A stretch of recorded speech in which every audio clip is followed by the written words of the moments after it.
Hello everyone, welcome back to our YouTube channel AR study classes.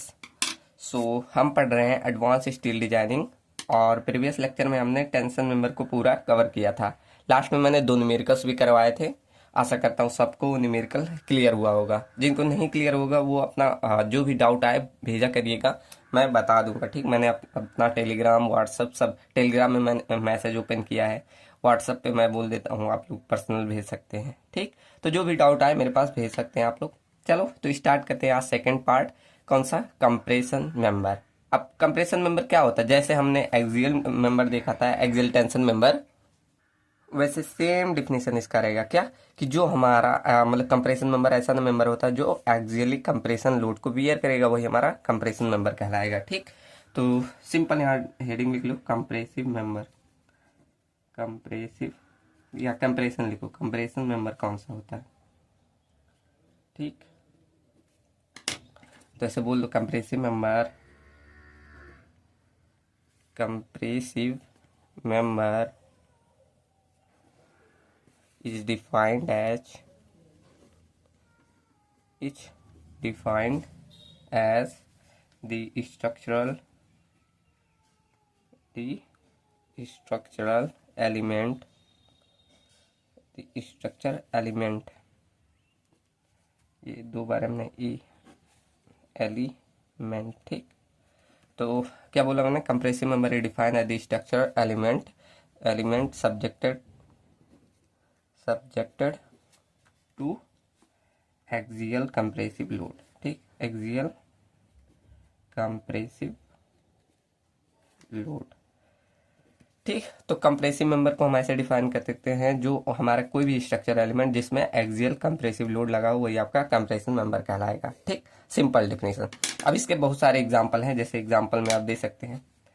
Example में पहला तो इंस्टेंचियन start हो गया, बूम हो गया, ऐसे बहुत सारे आ जाएंगे। ठीक, तो क्या इंस्टेंचियन।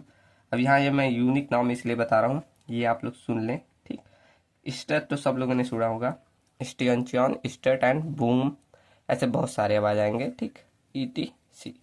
अब यहाँ स्टेंचियन क्या होता है ये आपको समझना बहुत जरूरी है। मतलब ऐसा नहीं, लेकिन आपको नाम जानना चाहिए कि ये कंप्रेशन मेंबर है तो कैसे है। तो आप लोग कभी मूवी देखने गए होंगे तो वहाँ ऐसे हॉल में ऐसे देखा होगा, जब आप एंट्री लेते हैं तो वहाँ ऐसे 2 लोहे के ऐसे लगे होते हैं ना, फिर यहाँ ऐसे गेट लगा होता है, फिर आप टिकट दिखाते हैं तब अंदर जाते हैं। तो ये जो आपने ये ऐसे खम्भे देखे हैं पोल टाइप, तो इन्हीं को वो बोला जाता है स्टैंचियन। ठीक, तो हम बोल सकते हैं कि ऐसा कंप्रेसिव मेंबर जो as like a similar to the मतलब जैसे सिमिलर कॉलम जैसे कॉलम की तरह है ना, जैसे हमारा RCC कॉलम है गोल सा, वैसे ही अगर ये हमारा है तो वही हमारा स्टेंचियन कहलाता है। समझ में आया?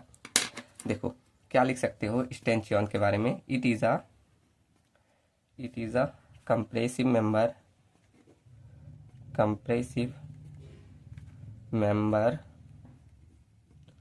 which is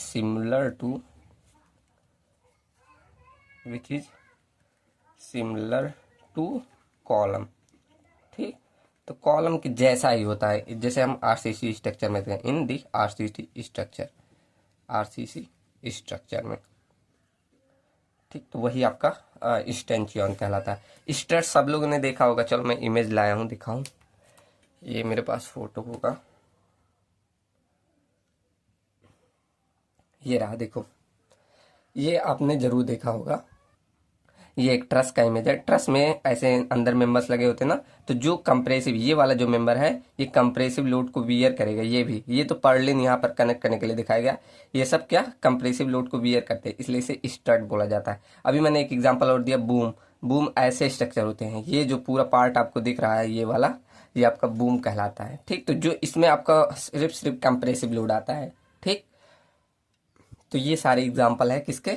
आपके कंप्रेसिव मेंबर के। ठीक, तो इन सभी का मैं डिफिनीशन नहीं लिख रहा। ठीक, चलो तो सबको समझ में आ गया ना कंप्रेसिव मेंबर क्या होता है। अब आगे बढ़ते हैं, किस किस प्रकार का फेलियर होता है हमारे कॉलम में। हम अभी कंप्रेसिव मेंबर कौन सा? हमारा कॉलम होता है। तो हम चलो कॉलम में देखते हैं कौन कौन सा प्रकार का फेलियर होता है। ठीक, तो यहाँ हेडिंग डालो, modes of failure on column. Modes of failure on column.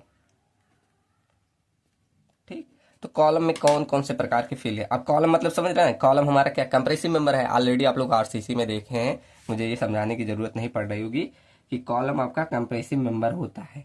ठीक, तो चलो पहला आपका फेलियर टाइप आता है स्क्वेजिंग बोला जाता है। अब स्क्वैशिंग क्या है, देखो स्क्वैशिंग। अब ये क्या होता है, जैसे आपने देखा होगा अब तक अगर पढ़ा होगा कॉलम, तो ऐसे हल्का सा बकलिंग हो जाता है जिसे लोकल बकलिंग बोला जाता है। ठीक, तो वो आपका कहलाता है लोकल बकलिंग। लेकिन वही आपने कंप्रेसिव जाल, मान लो ये आपका ऐसे मेंबर था, अब यही ऐसे पूरा टेढ़ा मेढ़ा ऐसे कई जगह से मतलब पूरा स्क्वैश कर गया, ऐसे बोला जाता है। ठीक, मतलब यहाँ एक इमेज के थ्रू दिखाऊं, जैसे ये आपका ऐसे मान लो कॉलम था, अब इस पे जब लोड लगा तो ये पूरा ऐसे स्क्वैश कर जाता है, तो वही आपका कहलाता है, उस प्रकार का फेलियर कहलाता है स्क्वैशिंग। ठीक, तो ऐसे लिखो कि when in a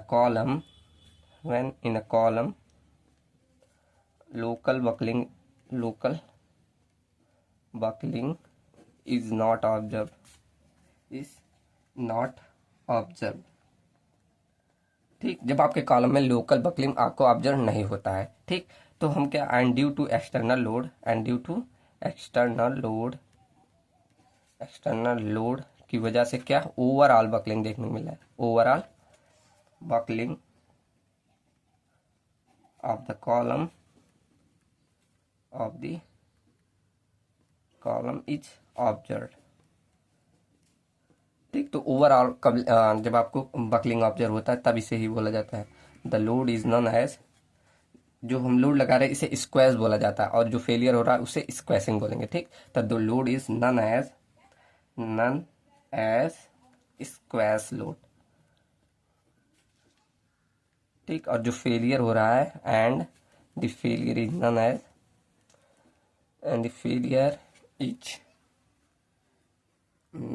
एज क्या, स्क्वैशिंग। ठीक, स्क्वैशिंग।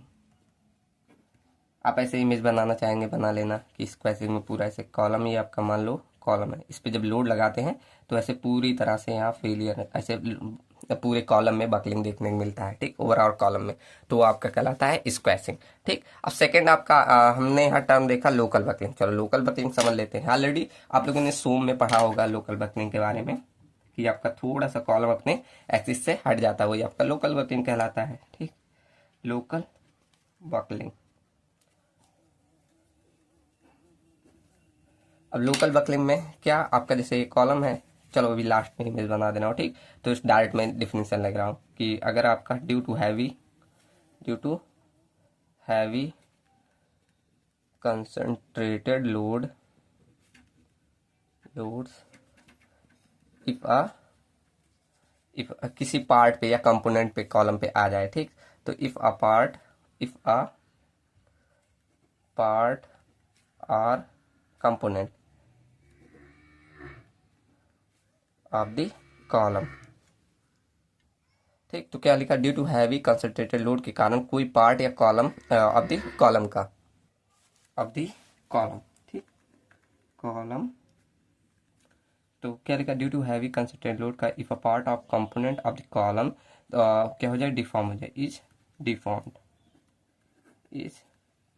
डिफॉर्म्ड, तो इसे ही बोला जाता है इट इज नन एज क्या, लोकल बकलिंग। ठीक, कोई पार्ट या आपका कोई कंपोनेंट ऐसे डिफॉर्म कर जाता है, वही आपका लोकल बकलिंग कहलाता है। कैसे, जैसे मान लो ये आपका कॉलम था, ऐसे मान लो। ठीक, अब इस पे आपने जब एक्सटर्नल लोड आया, कोई भी पार्ट ऐसे सेंटर से ऐसे क्या करता है, अपने एक्सिस से, आपने वहाँ ऐसे सो में पढ़ा होगा, अपनी एक्सिस से ऐसे डिफॉर्म कर जाता है। तो ऐसे कोई छोटा सा ऐसे पार्ट ऐसे डिफॉर्म कर जाएगा, वही आपका लोकल बकलिंग कहलाता है। ठीक, ऐसे कोई ऐसे पार्ट ऐसे हट जाता है अपने एक्सिस से, अच्छे से बनाना और फिगर। ठीक, चलो अब और देखते हैं भी, दो तीन प्रकार और है। जैसे थर्ड आपका आता है फ्लेक्सुरल बकलिंग। अब फ्लेक्सुरल टर्म क्या बोलते हैं, फ्लेक्सुरल बकलिंग। आप लोगों को जब मैं आरसीसी पढ़ा रहा था तो फ्लेक्सुरल मतलब क्या बताया था, बेंडिंग। तो जब आपका डिफॉर्मेशन मतलब ये जो बेंडिंग वेंडिंग आ रहा है, डिफॉर्म हो रहा है, तो वो फ्लेक्जर की वजह से हुई, तो फ्लेक्जर बकलिंग। ऐसे टॉर्जनल बकलिंग होता है तो टॉर्ज ऐसे टॉर्क आता है, टॉर्क मतलब ये ऐसे मुड़ना, ऐसे टॉर्क आना, तो वो टॉर्क की वजह से होगा तो टॉर्क बकलिंग। एक बार आएगा दोनों वाला, ठीक। तो ऐसे चलो देखो क्या क्या बोला मैंने कि जब आपका when due to bending moment, when due to bending moment, bending moment की वजह से, due to the bending moment the column get deform, ठीक। तो जब आपका बेंडिंग मोमेंट की वजह से कॉलम क्या डिफॉर्म हो जाए, तब हम बोलेंगे उसको then the failure is known as क्या फ्लेक्सरल बकलिंग, ठीक। फ्लेक्सरल टर्म वही आपका बेंडिंग मोमेंट को ही बताता है, मैंने पहले भी बताया था जब आप लोगों को मैंने आरसीसी पढ़ाया था, ठीक। क्लियर है ना फ्लेक्सरल बकलिंग।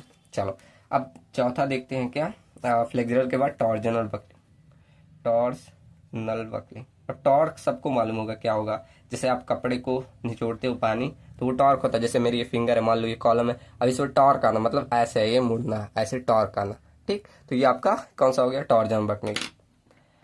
चलो क्या लिखा, due to application of external load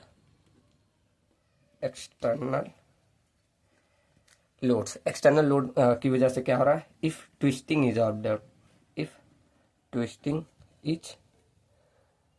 is produce, ठीक। तो आपके कॉलम में क्या हो जा रहा है, ट्विस्टिंग प्रोड्यूस हो जा रहा है, twisting is produce in the structure,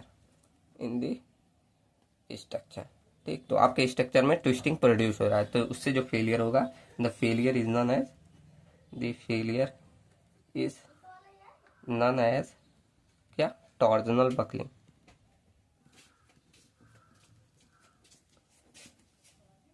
ठीक। तो ये हमारा टॉर्जन बकलिंग हो गया। अब एक कंडीशन आएगी दोनों प्रकार का, फ्लेक्सर और टॉर्जन दोनों एक साथ आ जाए, ठीक। मतलब आपका जो अब बकलिंग आएगा, अब कौन सा था, फोर्थ, ये फिफ्थ डालिए, फिफ्थ नंबर है आपका, इसमें दोनों कंडीशन मतलब फ्लेक्सरल टॉर्जनल बकलिंग,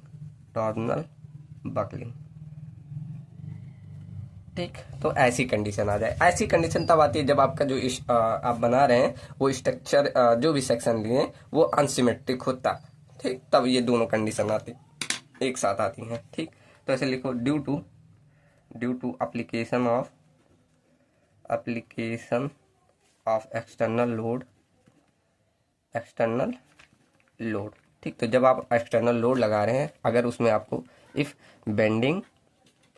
अगर आपको बेंडिंग एंड ट्विस्टिंग दोनों, ठीक, if bending and twisting is observe,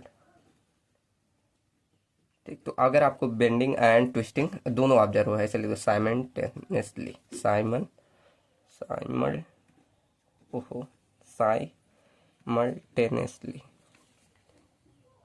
ठीक। तो दोनों स्पेलिंग देख लेना, तो दोनों एक साथ जब ऑब्जर्व हो तब उस फेलियर को बोला जाता है then the failure is known as क्या बोला जाएगा, known as flexural torsional failure, torsional कौन सा बकलिंग बोलेंगे, ठीक। क्लियर है ना, बस क्या बेंडिंग और ट्विस्टिंग दोनों एक साथ ऑब्जर्व हो जाए तब उसे हम फ्लेक्सरल टॉर्जनल बकलिंग बोलेंगे, ठीक। तो ये भी लिख लो कि ये हमें कहाँ पर ऑब्जर्व होता है, जब आपका सेक्शन जो भी लिए वो अनसिमेट्रिक रहेगा तब, ठीक। तो it is usually observe in unsymmetric section, अगर आपका अनसिमेट्रिकल सेक्शन रहेगा तब, ठीक। तब ये आपको ऑब्जर्व होगा। अब अगला टॉपिक पढ़ते हैं, यहाँ हमारा मोड ऑफ फेलियर खत्म होता है, ठीक। अगला आपका टॉपिक आपने आरसीसी में भी पढ़ा था, यहाँ भी हम वही पढ़ेंगे, बस थोड़ी वैल्यू अलग है और कंडीशन अलग रहेगा, ठीक। क्या, इफेक्टिव लेंथ। अब सबको अगर आरसीसी अच्छे से पढ़ा होगा तो ध्यान होगा इफेक्टिव लेंथ क्या होता है, तो हमने बोला था वो ऐसी लेंथ होती है जो इफेक्टिवली पार्ट सेपरेट करेगी जो एक्सटर्नल लोड आएगा उन सभी को हैंडल करने में, ठीक, ये एक्सटर्नल लोड बोल दो, एसएसएस बोल दो, सब चीज़ें जो आएंगी उनको हैंडल में जो इफेक्टिव पार्टिसिपेट करती थी वो हमारा इफेक्टिव लेंथ कहलाती थी। उसके बाद हमने ऐसे 6-7 कंडीशन लिखा था, तो यहाँ भी वो सब चीज़ें होंगी। ठीक, चलो आपके आईएएस कोड में भी मिल जाएगा ये, मतलब जो भी कंडीशन लिखाऊंगा मैं पूरा भाई सिंपल करके लिखा दूंगा, आईएएस कोड में थोड़ा टफ है। ठीक, चलो तो देखते क्या इफेक्टिव लेंथ क्या होता है। तो इफेक्टिव लेंथ मैंने क्या बोला, effective length can be defined as, effective length can be defined as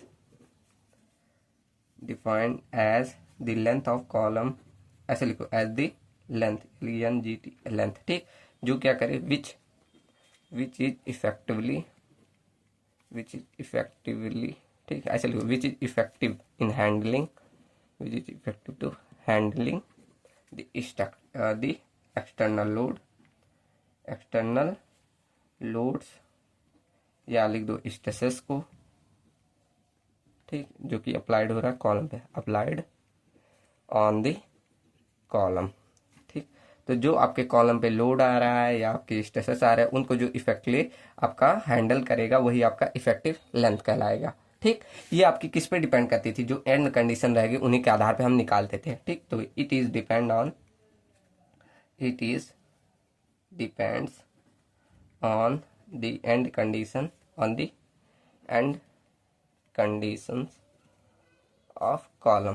ठीक, तो कॉलम के एंड कंडीशन पे डिपेंड करती थी। ठीक, कॉलम COLUMN। ठीक, चलो अब यहाँ मुझे ये सब लिखवाने की नहीं जरूरत है कि effectively held in position, restrained against rotation, ये सब चीज़ें आप लोग जानते ही हैं। चलो मैं सारी कंडीशन बना दूँ जिससे टाइम ना लगेगा। ठीक, क्योंकि फिगर बनाना अभी बनाऊंगा टाइम लगेगा। ठीक, तो इसलिए मैं क्या कर रहा हूँ, सब बना के भी समझा दे रहा हूँ। ठीक, चलिए तो ये सारे केसेस हैं। तो यहाँ पर मैंने इन कंडीशन लिखी है, यहाँ थियोरेटिकल वैल्यू और यहाँ पर कोडल वैल्यू। ठीक, चलो तो देखते पहला केस हमारा बनता है कि दोनों इंड पे अगर फिक्स रहे तो वहां पर थियोरेटिकल वैल्यू और कोडल वैल्यू क्या होगी। तो ये आपका थियोरेटिकल वैल्यू होता है 0.50 टाइम्स ऑफ कैपिटल एल, मतलब जितना आपका लेंथ है उसका में आप 0.50 से मल्टीप्लाई कर देना, और कोडल वैल्यू में बस 0.65 एल से मल्टीप्लाई कर देना। ठीक, क्लियर। ऐसे जब दोनों इंड पे हिंज रहे, तब आपको क्या, बस आपको दोनों 1 लिख देना है, 1.0 L 1.0 L, इसमें कोई दिक्कत नहीं। और अगर आप कहे फिक्स एट वन इंड पे एंड हिंज अदर इंड, मतलब एक इंड पे फिक्स रहे और दूसरे पे हिंज रहे, तो उस केस में आप लिख सकते हैं L/√2, या इसको जब कन्वर्ट करोगे तो आ जाएगा 0.707 L। ठीक, ये लिख सकते हैं। और ऐसे सिमिलरली अब अगला देखेंगे 0.80 L। अब देखो इसमें आप याद करोगे कितने आसानी से याद हो रहा है ना। ठीक, तो ये आपको दिक्कत नहीं देगा, इसलिए अब आप आईएएस कोड में देखोगे इसमें थोड़ा सा आपको प्रॉब्लम आ जाएगी। चलो चौथा केस देखो कि अगर रोलर रहे एक एंड पे और दूसरे एंड पे फिक्स रहे, तो इस केस में आपका जो ये रहेगा, ये तो आपका पूरा एल है, लेकिन थ्योरेटिकल वैल्यू तो 1.0 L ही रहेगा, लेकिन आईएएस कोडल वैल्यू 1.2 L हो जाता है। ठीक, चलो क्लियर ना। सिमिलरली अब यहाँ देखो मैंने ये गलत बना दिया, ये रहेगा एक एंड पे रोलर, दूसरे एंड पे ऐसे हिंज रहता है।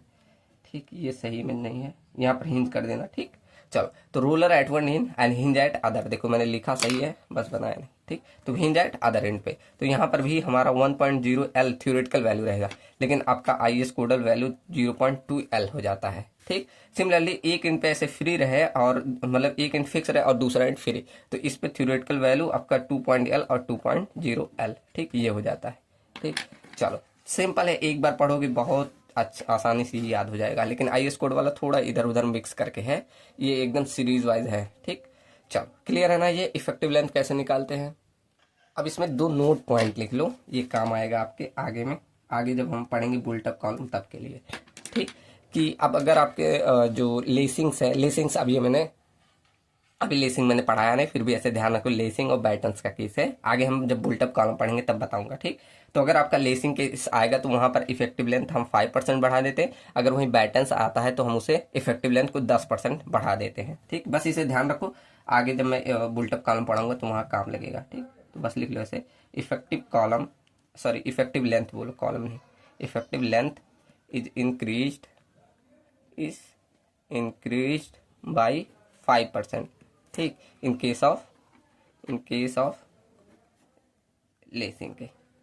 ठीक, तो जब आप लेसिंग आएगा तब वहां हम देखेंगे, जैसे आपका जो बुल्टम कॉलम होता है उसमें 2 पार्ट होते हैं, लेसिंग बैटन्स, आगे हम देखेंगे। ठीक, चलो सेकंड अगर आपका देखा जाए इफेक्टिव सॉरी इफेक्टिव कॉलम में बोल रहा हूँ, effective length is increased by 10%। ठीक, 10%। किस केस में? इन केस ऑफ बैटन्स के। ठीक, तो जब आपका बैटन आप यूज करेंगे, ऐसे लिखो बैटन्स। ठीक, तो बैटन्स के केस में आप 10% और लेसिंग के केस में 5% आप इफेक्टिव लेंथ बढ़ा देंगे। ठीक, चलो अब अगला सीखते हैं हम कॉलम की स्ट्रेंथ को कैसे निकालेंगे। ठीक, तो इसके लिए एक कर्व आता है जिसे बोला जाता है कॉलम स्ट्रेंथ कर्व, जो कि हमारा ये जो कर्व मिलता है, हम मेनली ऐसे जानो कि जो हम स्ट्रेंथ कॉलम की स्ट्रेंथ को डिफाइन करते हैं वो यूलर बकलिंग क्राइटेरिया आती है, आप लोगों ने पढ़ा होगा सोम में, तो वहां से हम निकालते हैं, फिर वहां से हम स्ट्रेस निकालते हैं, स्ट्रेस से हमें एक कर्व मिलता है, वही कॉलम स्ट्रेंथ कर्व कहलाता है। ठीक, यहाँ तक पढ़ो अभी आगे और इसमें ट्विस्ट है क्या, इफेक्टिव लिख रहा हूँ, फिर column strength curve, column strength curve. ठीक, तो आप सब लोगों ने यूलर बकलिंग क्राइटेरिया पढ़ा होगा, एक फॉर्मूला दिया था यूलर ने। ठीक, सोम में जरूर पढ़ा होगा। ठीक, तो वहीं से हम निकालते हैं क्या, क्रिटिकल स्ट्रेसेस, फिर वहां से एक कर्व हमें मिलता है। ठीक, तो ऐसे लिख लो, पहले पूरा लिखो, जनरली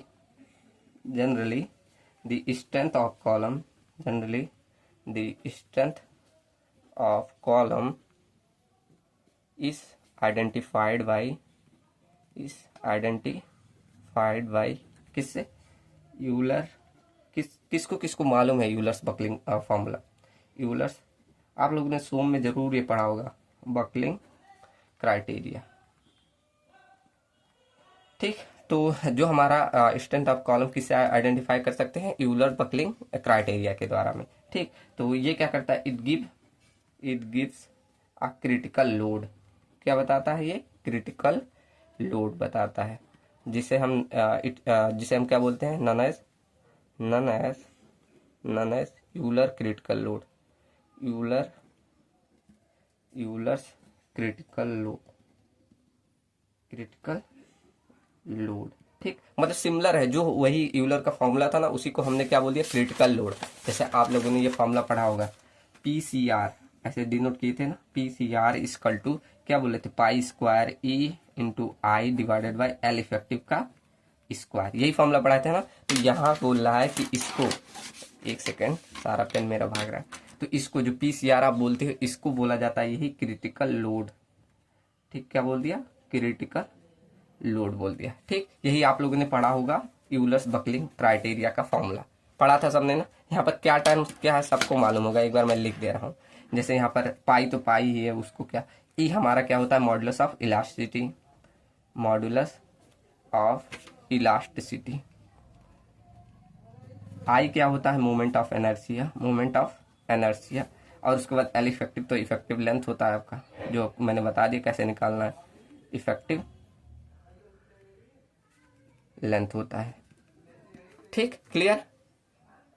तो अब इसी हम क्रिटिकल लोड की सहायता से हम क्रिटिकल स्ट्रेस कैलकुलेट कर सकते हैं। कैसे, देखो, वी कैन कैलकुलेट क्या, क्रिटिकल स्ट्रेसेस। कैसे, आपको यहाँ पर हम इसे सिग्मा CR से दिखा दे रहे हैं, क्रिटिकल स्ट्रेस सिग्मा CR। ठीक, जैसे आपको मालूम होगा फोर्स पर यूनिट एरिया क्या होता है, स्ट्रेस होता है ना, तो यहाँ हम लिख सकते हैं क्या, PCR डिवाइडेड बाई A, मतलब फोर्स, यही आपका load per unit area stress होगा ना, चलो होगा ना, चलो ठीक है।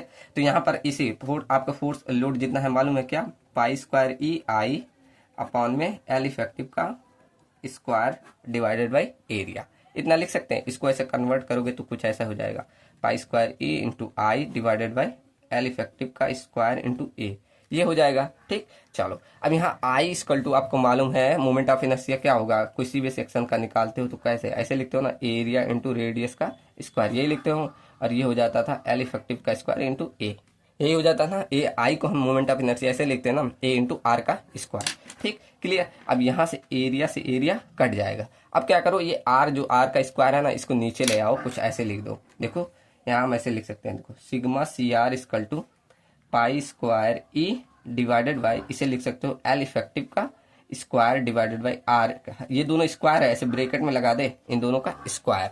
ठीक, क्लियर। अब यहाँ मैंने पीछे पढ़ाया था कि लेमडा आपका जो सिलेंडरनेस रेशियो होता है, जिसे हमने बोला था सिलेंडरनेस सिलेंडर, वो गलत लिख दे रहा हूँ, lambda equal to slenderness ratio, slenderness ratio बोला था, जिसका फॉर्मूला क्या लिखाया था, यही ना, एल इफेक्टिव बाई आर। तो क्या यहाँ मैं ऐसे लिख दूँ, sigma C R equal to pi square E divided by lambda का स्क्वायर। ये आपको मिल गया फॉर्मूला किसका, क्रिटिकल स्ट्रेसेस का, सॉरी क्रिटिकल, हाँ क्रिटिकल स्ट्रेसेस का ये फॉर्मूला मिल गया। ठीक, अब यहाँ से हम एक कर्व बनाते हैं। कैसे, देखो कुछ इस तरह, ये आपका कर्व ऐसे कुछ बनता है। अभी ये कर्व हमारा स्टूडेंट नहीं डिफाइन करेगा, क्यों, अभी देखो ये आपका कुछ कर्व ऐसे पहले सीधा जाकर फिर यहाँ से ऐसे कुछ ऐसे कर्व बनाने लगता है। अब यहाँ जो ये पॉइंट आपको दिख रहा है, इसे डिनोट करते हैं, इसे डिनोट करते हैं इस तरह लेमडा पी से। अब यहाँ ये टर्म क्या बताता है, ये रिप्रेजेंट करता है कि आपका जो सिलेंडरनेस रेशियो है ये आपका चेंज होने लगता है बकलिंग से यील्डिंग की तरफ। ठीक, तो यहाँ से लिख दो, यहाँ लेमडा पी क्या दिखा रहा है आपका कि इट रिप्रेजेंट्स ओहो it represents the slenderness ratio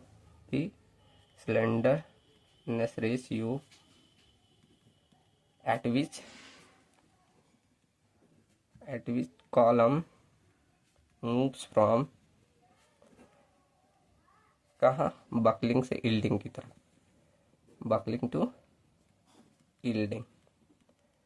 ठीक, यहाँ पर देखो ये नीचे वाला पूरा ये जो आपका एक्स एक्सिस दिखा रहा है ये सिलेंडरनेस रेशियो दिखाता है, और ये वाई वाला आपका इफेक्टिव स्ट्रेस जो यहाँ निकाला क्रिटिकल स्ट्रेसेस इसको दिखाता है, सिग्मा सी आर को। ठीक, ये आपका कर्व बताता है।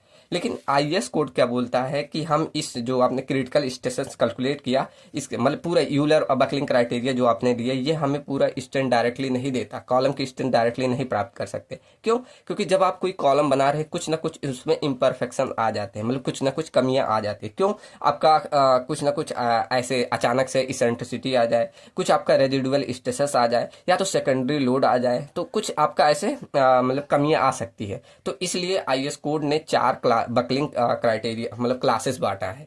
ठीक, समझ में आया ना, कि हम डायरेक्ट जो यूलर बकलिंग क्राइटेरिया से स्ट्रेंथ निकाल रहे हैं वो ऐसे डायरेक्टली नहीं निकाल सकते। इसके लिए आईएस कोड ने बोला कि यहाँ कुछ इम्परफेक्शन आ सकते हैं, जैसे कि आपका एक्सीडेंटल इसेंट्रिसिटी लोड आ जाए, या आपका कुछ रेजिडुअल स्ट्रेसेस रह जाए, या आपका सेकेंडरी इफेक्ट के द्वारा लोड आ जाए। ठीक, इन सभी का, इसीलिए आईएस कोड ने 4 क्लासेस में बांटा है। अभी उन 4 क्लासेस के देखते हैं। ठीक, पहले जो जो थ्योरी मैंने बोला वो लिख दो, उसके बाद 4 क्लासेस को मैं बता रहा हूँ। ठीक, तो क्या बोला मैंने, अकॉर्डिंग टू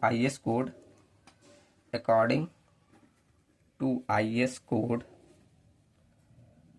कि जो हमारा यूलर्स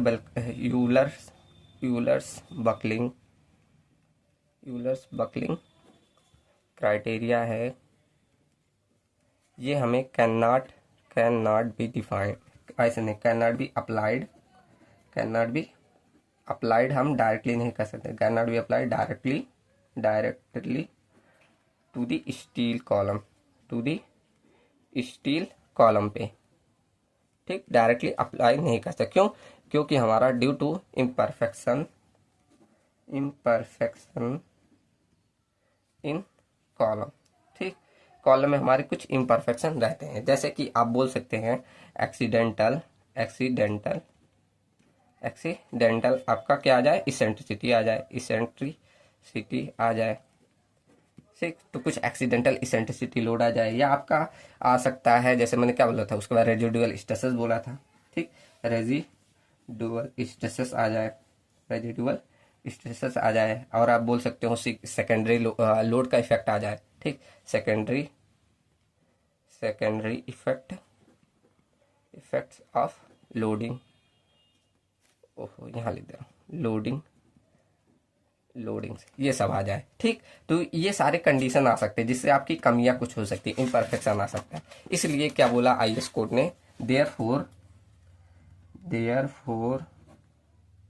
हमारा आईएस कोड क्या कहता है, तो ये पेन नीचे चला जा रहा है इसका। ठीक, चलो, तो इसलिए हमारे क्या IS code, therefore IS code defines, क्या डिफाइन कर रहा है, डिफरेंट क्लास। ठीक, डिफरेंट नहीं, 4 ही क्लास दिए थे, ऐसे लिखो, डिफरेंट बकलिंग क्लासेस किसके लिए? For steel structure, for steel structure के लिए, STRU स्ट्रक्चर के लिए, ठीक, जो कि डिपेंड करते थे डिपेंडिंग अपॉन इम्परफेक्शन के आधार पे, डिपेंडिंग अपॉन इम्परफेक्शन, किस पे? इम्परफेक्शन के आधार पे। तो ये 4 क्लास थे। कौन? Class A, class B, class C और क्लास डी, ये 4 क्लासेस है। अब क्लास ए में किसे रखा? जिसमें कोई इम्परफेक्शन नहीं है, ठीक, तो इट हैज नो इम्परफेक्शन, मतलब इसमें कोई कमी ना आए तब क्लास ए हमारा होता है। अगर हमारे क्लास बी में क्या छोटा मोटा आपका इम्परफेक्शन आ जाए, ठीक, तो इट हैज स्मॉल इम्परफेक्शन, ठीक। और इसमें सी में रखा कि अगर ज्यादा इम्परफेक्शन आ जाए, ठीक, तो it has lots of imperfection,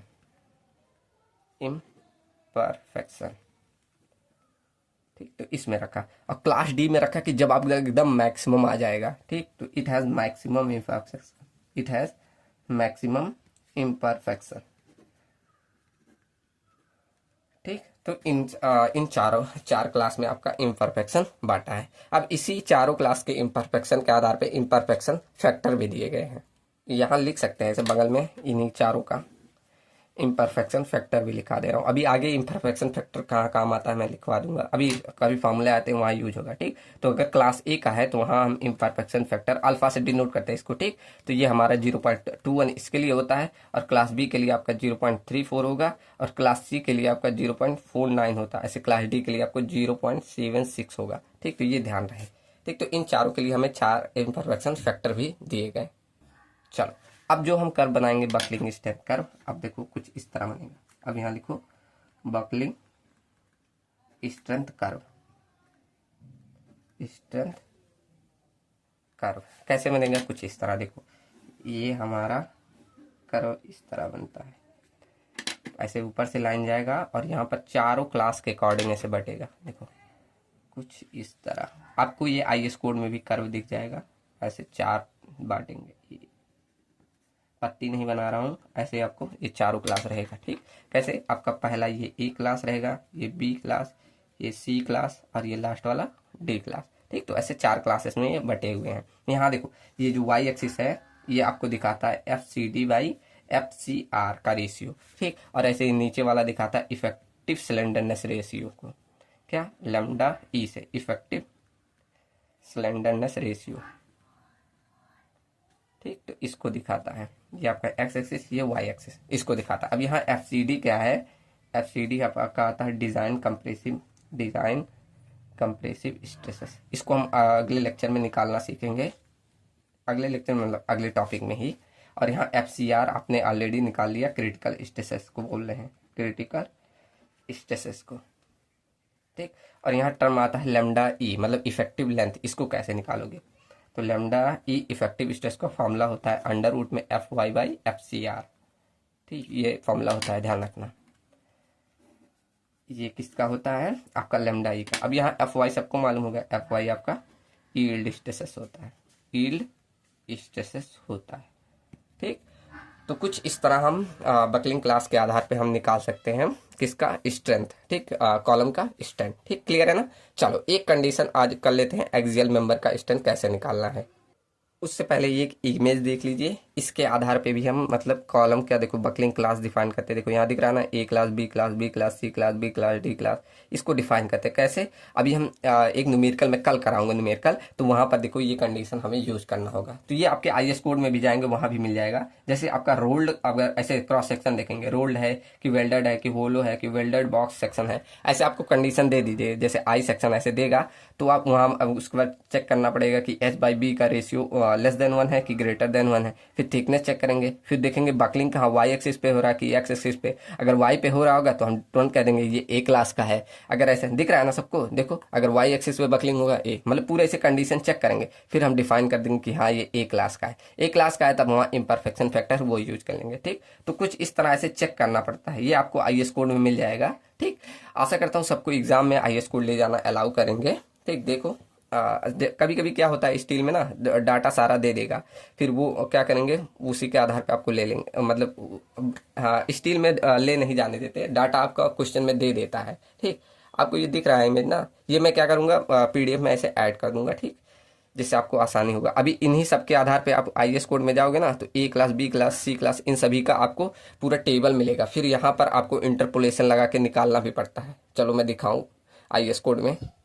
देखो आपको दिखे ना यहाँ बकलिंग क्लास A, ये नीचे एक रिडक्शन फैक्टर, अभी हम अगला जब पढ़ेंगे तो रिडक्शन फैक्टर आता है, तो उसके लिए बोला है बकलिंग क्लास A के लिए। तो देखो ये सारा ऐसे हमें केस देखना पड़ता है। ठीक, तो वहाँ अभी हम जब पढ़ेंगे न्यूमेरिकल कल लगाऊंगा तब वो आ जाएगा। ठीक, तो कल हम ये देखेंगे। ठीक, तो ऐसे देखो चारों क्लास के लिए दिया है, क्लास A के लिए, फिर क्लास B के लिए, और ऐसे क्लास C के लिए। ठीक, तो सारी क्लास के लिए दिया है, मैंने ऑलरेडी टेलीग्राम पे भेज दिया है, आप लोग देख सकते हैं। ये पेज नंबर आपके कितने पे है, पेज नंबर बता दूं, आप लोग जाकर देख लेना। ये 35 के बाद है। ठीक, उसको टेबल नंबर 8A पे देखेंगे, सब मिल जाएगा, 8A 8B 8C, चारों क्लास के लिए दिया है। ये आपको दिख रहा होगा स्ट्रेस रिडक्शन फैक्टर, ये अभी पढ़ेंगे। इसका सिंबल ये काई बोला जाता है, ये काई सिंबल है इसका। ठीक, आगे अभी मैं बताऊंगा। ठीक, चलो चलो सेकंड बढ़ते हैं हम डिजाइनिंग पे सीधे।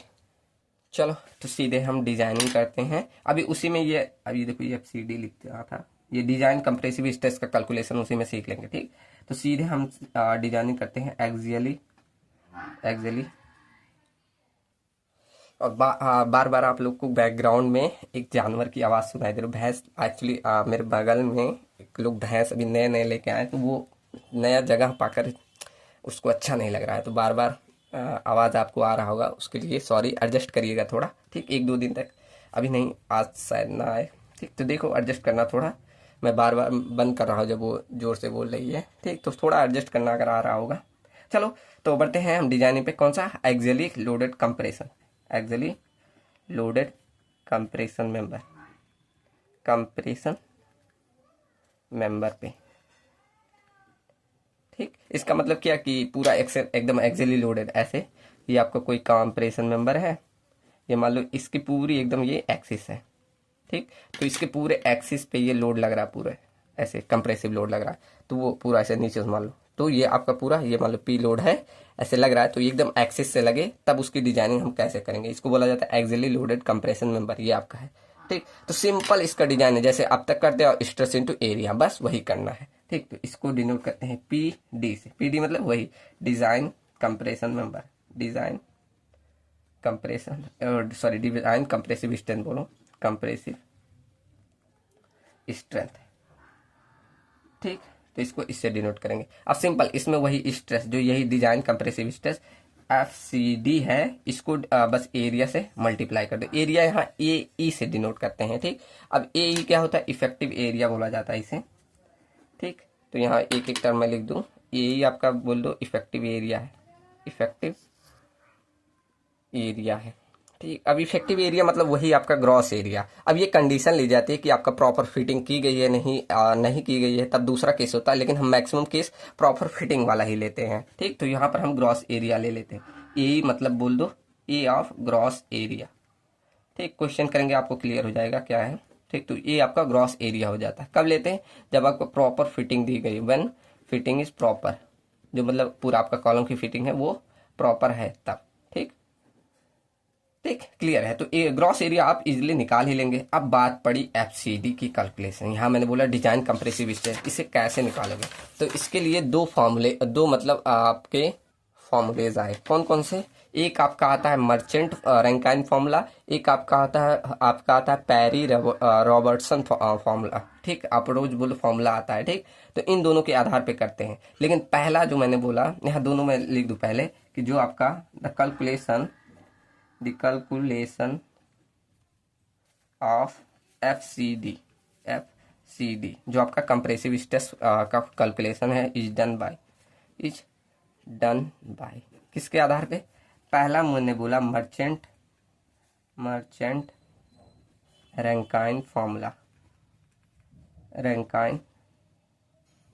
फॉर्मूला।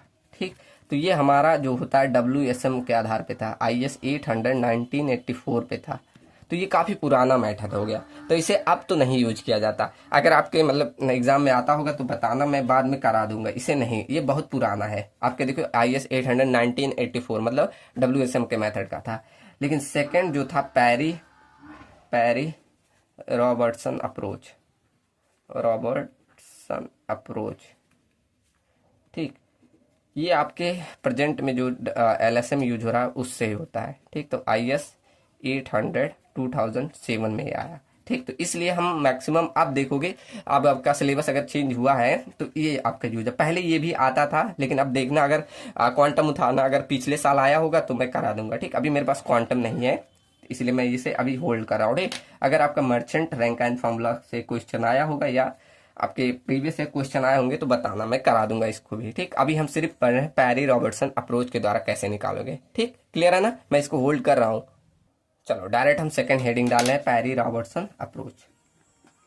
इसके द्वारा हम FCD निकालना देखते हैं। पैरी रॉबर्टसन, आप लोग कमेंट करना, अगर आपके पास क्वांटम होगा तो मेरे पास भेज भी देना, मैं देख लूंगा खुद। ठीक, तो क्या पैरी रॉबर्टसन अप्रोच के द्वारा देखते हैं। तो इन्होंने एक फॉर्मूला दिया, FCD इक्वल टू, आपने अभी एक फैक्टर देखा था ना, रिडक्शन फैक्टर, जैसे मैंने बोला काई। ठीक, काई मैंने नाम दिया है, मतलब नाम काई इसका नाम ही आता है। ठीक, तो वो अभी यहाँ आएगा। देखो यहाँ पर इन्होंने क्या दिया, FCD equal to FY divided by gamma M naught, मतलब पार्शियल सेफ्टी फैक्टर है। ठीक, तो FY divided by partial safety factor. फिर यहाँ जो आपका नीचे आता है, यही आपका नीचे जो लिखूंगा यही आपका स्ट्रेस रिडक्शन फैक्टर होता है। क्या, 5 प्लस में अंडर रूट 5 का स्क्वायर, फिर माइनस में लेमडा E जो इफेक्टिव स्लेंडरनेस रेशियो था उसी का स्क्वायर। ये वैल्यू आपकी लेस देन इक्वल टू होनी चाहिए FY divided by gamma M not से। ठीक, ये ध्यान रखना, ये आपका होता है पैरी रॉबर्टसन अप्रोच का फॉर्मूला। ठीक, अभी इसमें काफी टर्म है, आपको नहीं मालूम, एक एक करके सीखते हैं। ठीक, यहाँ जो जो टर्म आपको मालूम है, जैसे लेमडा E आपको मालूम है, यहाँ पर लेमडा E आपको मालूम है क्या है, इफेक्टिव सिलेंडरनेस रेशियो। पीछे भी मैंने लिखा इफेक्टिव सिलेंडरनेस रेशियो। मेरा स्पेलिंग कहीं कहीं गलत हो जाता है, वो सही कर लीजिएगा आप लोग। ठीक, तो लेमडा इक्वल टू मैंने लिखाया है पीछे की FY डिवाइडेड बाई FCR, यही था ना। और यहाँ FY का था, FY आपका यील्ड स्ट्रेस था, और FCR आपका, चलो यहाँ भी लिख दे रहा हूँ, FY क्या आपका यील्ड स्ट्रेस था, और FCR आपका वही क्रिटिकल स्ट्रेस जो पीछे निकाला आपने। कैसे निकाला था, ऐसे देखो, क्रिटिकल स्ट्रेस क्या फॉर्मूला दिया था क्रिटिकल का, ऐसे पाई E अपॉन लेमडा का स्क्वायर, यही तो निकाला था। सिग्मा CR से वहां डिनोट किए थे। ठीक, तो ये आपका फॉर्मूले जो जाते हैं लेमडा E का निकालने। ठीक, अब यहाँ एक टर्म आया, उसके बाद ये फाई। अब ये फाई क्या होता है, इसके लिए अलग से फॉर्मूला है। फाई इक्वल टू आपका आता है 0.5 ब्रेकेट में 1 प्लस अल्फा, फिर यहाँ पर लेमडा E का, चलो मैं आराम से लिखूँ, फास्ट लिख रहा हूँ। देखो फाई इक्वल टू आपका आता है 0.5 ब्रेकेट में 1 प्लस अल्फा, फिर ब्रेकेट हम लगाते हैं, फिर लेमडा E माइनस का 0.20, फिर प्लस में लेमडा E का स्क्वायर। ठीक, आपको 1 से 2 बार ये सब लिख के पढ़ना होगा खुद से, नहीं पढ़ोगे तो याद नहीं होगा। ठीक, तो क्या मैंने लिखा 0.5 ब्रेकेट में 1 प्लस अल्फा, फिर ब्रेकेट में लेमडा E माइनस 0.20, फिर ब्रेकेट में लेमडा E का स्क्वायर। ठीक, ये आपका पूरा फॉर्मूला हो जाता है इसका फाई निकालने का। ठीक, उसके बाद यहाँ आपको दिख रहा है अल्फा। अल्फा की वैल्यू मैंने पीछे लिखाया था ना, यहाँ पर अल्फा आपका इम्परफेक्शन फैक्टर वही होता है, इम्परफेक्शन फैक्टर जो मैंने पीछे लिखवा ही थी। इम्परफेक्शन फैक्टर कौन कौन से 4 थे, चलो एक बार फिर से लिख दे रहे हैं, याद हो जाएगा। कौन सा, if, B class, C class and D class, सबके लिए वैल्यू याद है। पहले के लिए क्या था 0.21, दूसरे के लिए 0.34, तीसरे के लिए 0.49, चौथे के लिए 0.75। ठीक, ये आपका इम्परफेक्शन फैक्टर का पूरा फॉर्मूला था। क्लियर है ना? अब यहाँ मैंने बोला ये नीचे वाला जो पूरा टर्म है इसको हम बोल सकते हैं काई से, ऐसे डायरेक्टली आप लिख सकते हैं। क्या मैंने बोला, FCD इक्वल टू, ऐसे डायरेक्ट आप लिखना चाहे तो लिख सकते हैं कि 1/5 plus under root 5 square minus lambda E square को हम काई, ऐसे देखो इसका थोड़ा सिंबल थोड़ा ऐसे है। ठीक, ध्यान रखना, मैं थोड़ा बना नहीं पा रहा हूँ, ऐसे है। ठीक, कुछ ये N की तरह बन जा रहा है, ऐसे कुछ ध्यान रखना, कुछ इस तरह काई का फॉर्मूला है। तो डायरेक्टली इसको ऐसे लिख सकते हो, मल्टीप्लाई कर देना, आपका क्या बचा, FY divided by gamma M not, आप डायरेक्ट ऐसे भी लिख सकते हो। ठीक, इसे काई से डिनोट करते हैं। अब ये क्या मैंने बोला, ये आपको पूरा नीचे वाला टर्म जो काई दिखा रहा है, ये इसे कुछ ऐसे बनाते हैं, ये आपका पूरा कहलाता है stress reduction factor, stress reduction factor बोला जाता है। ठीक, क्लियर है। आप यहाँ बगल में दिखा दो कि स्ट्रेस रिडक्शन फैक्टर क्या है, 1/, ये पूरा नीचे 1/5 प्लस अंडर रूट में क्या, 5 का स्क्वायर माइनस लैम्डा ए का स्क्वायर, ये आपका स्ट्रेस रिडक्शन फैक्टर होता है पूरा। ठीक, क्लियर है ना। अब यहाँ से आप आसानी से FCD निकालेंगे, FCD निकाल लिए तो आप डायरेक्ट ऐसे देखो, अब डायरेक्ट PD इक्वल टू हमने क्या लिखा था, FCD इंटू AE नॉट, यही लिखा ना। अब डायरेक्ट आप रख देना ऐसे, डायरेक्ट पूरा फॉर्मूला लिखना चाहो ऐसे लिख दो, आपका stress reduction factor into FY divided by gamma am not, फिर इंटू में E, ऐसे डायरेक्ट पूरा फॉर्मूला अगर डिजाइन का लिखना चाहे तो ये हो सकता है। ठीक, क्लियर है ना। सबको बहुत ईजी है, बस एक बार ऐसे सीरीज में पढ़ते जाओगे पूरा ध्यान हो जाएगा। ठीक, अब जैसे ठीक, यहाँ तक क्लियर है ना। अब जैसे हमने सबका डिजाइन स्टेप लिखा था, जैसे यहाँ टेंशन मेंबर पढ़ा था ना, उसमें इसमें नहीं, उस पेज में लिखा था मैंने, तो वहां पर भी मैंने डिजाइन स्टेप लिखा था। तो ऐसे आप सबका डिजाइन स्टेप लिखना पड़ेगा। अभी हम आगे और पढ़ेंगे स्ट्रेट का, तो वहां पर भी हमें लिखना पड़ेगा। ठीक, चलो, तो इसका भी डिजाइन स्टेप है, मैं लिख दूं, सारी थ्योरी है, अभी समझा दूंगा। ठीक, चलो, तो यहाँ हेडिंग डाल दूं कि आपका कौन सा, स्टेप्स फॉर डिजाइन ऑफ, कौन सा, कल मैं इस पे न्यूमेरिकल करा दूंगा। ठीक, आज अभी कराऊंगा तो सबको एकदम वो हो जाएगा, डिजाइन ऑफ कंप्रेशन मेंबर। ठीक, कौन कौन से स्टेप फॉलो होते हैं, इसमें कुछ चीजें एज्यूम की जाती है, वो भी मैं इसी में डिजाइन स्टेप में लिख दे रहा हूँ। ठीक, चलो मैं पहले लिख दूं, पूरी थ्योरी है। चलिए, तो यहाँ मैंने डिजाइन स्टेप लिख दी। आपका कभी कभी पूछ लेता है तो ऐसे डिफाइन कर देना। ठीक, पहला स्टेप क्या है कि हम design stresses and compression member में कुछ चीजें एज्यूम करेंगे। क्या, ABC, यहाँ 3 चीजें लिखी है। क्या, अगर आपका रोल्ड बीम सेक्शन रहेगा तो वहां पर हम सिलेंडरनेस रेशियो का रेंज एज्यूम कर लेंगे, कहाँ से, 70 से लेकर 90 तक के बीच में। ठीक, तो वहां से हम डिफाइन कर सकते हैं कि उसका डिजाइन स्ट्रेसेस जो हम एज्यूम करेंगे वो 135 न्यूटन पर mm स्क्वायर तक एज्यूम कर लेंगे। ठीक, किस रेंज में, अगर आपका सिलेंडरनेस रेशियो इतने तक आप एज्यूम किए इसके बीच में। ठीक, अगर वहीं आप एंगल स्ट्रेट है, यहाँ ध्यान देना, यहाँ रोल्ड बीम सेक्शन था, अगर आपका एंगल स्ट्रेस आ जाएगा उस केस में आपको सिलेंडरनेस रेशियो लेना है किसमें, 110 से लेकर 130 तक। ठीक, उस केस में आपको जो स्ट्रेसेस एज्यूम करना है, डिजाइन स्ट्रेसेस, वो आपको 90 न्यूटन पर mm स्क्वायर लेके चलना है। ठीक, ऐसे केस ध्यान रखो। उसके बाद कंप्रेशन मेंबर है जो कि लार्ज लोड को अगर कैरी करेगा, तो उस केस में सिलेंडर रेशियो बहुत स्मॉल लिया जाता है। ठीक, तीनों केस से स्मॉल लिया जाएगा। ये ध्यान रखो, जब आपका सिलेंडर रेशियो स्मॉल रहेगा तो वहां की डिजाइन स्ट्रेसेस हमें ज्यादा लेकर चलनी पड़ेगी। ठीक, कितना, 200 न्यूटन पर mm स्क्वायर तक। क्लियर है। चलो, तो ये हमारा पहला स्टेप हुआ। उसके बाद सेकंड स्टेप में हम effective area calculate AE calculate कर लेंगे, और उसके बाद थर्ड एरिया में जो हमें एक सेक्शन एज्यूम कर लेंगे जिस हिसाब से आपका इफेक्टिव एरिया रिक्वायर होगा, वहां से हम R मिनिमम निकाल लेंगे। ठीक, क्लियर। उसके बाद चौथा स्टेप रहेगा, हम उसकी इफेक्टिव लेंथ डिटरमाइन कर लेंगे जिससे हमें सिलेंडर रेशियो भी मिल जाएगा। ठीक, फिर हम लास्ट स्टेप में डिजाइन स्ट्रेसेस निकालेंगे और उसकी सहायता से हम डिजाइन कैपेसिटी PC निकालेंगे। ठीक, क्लियर है ना। तो ये कुछ 5 स्टेप है, यही हम फॉलो करेंगे। कल मैं इसी पे एक न्यूमेरिकल ले आऊंगा कैसे आप डिजाइन कंप्रेसिव लोड निकालोगे। ठीक, चलो, तो मिलते हैं कल के वीडियो में, और वीडियो कैसी लगी जरूर बताइएगा। ठीक, चलो मिलते हैं नेक्स्ट वीडियो में। Thank you and thanks for watching.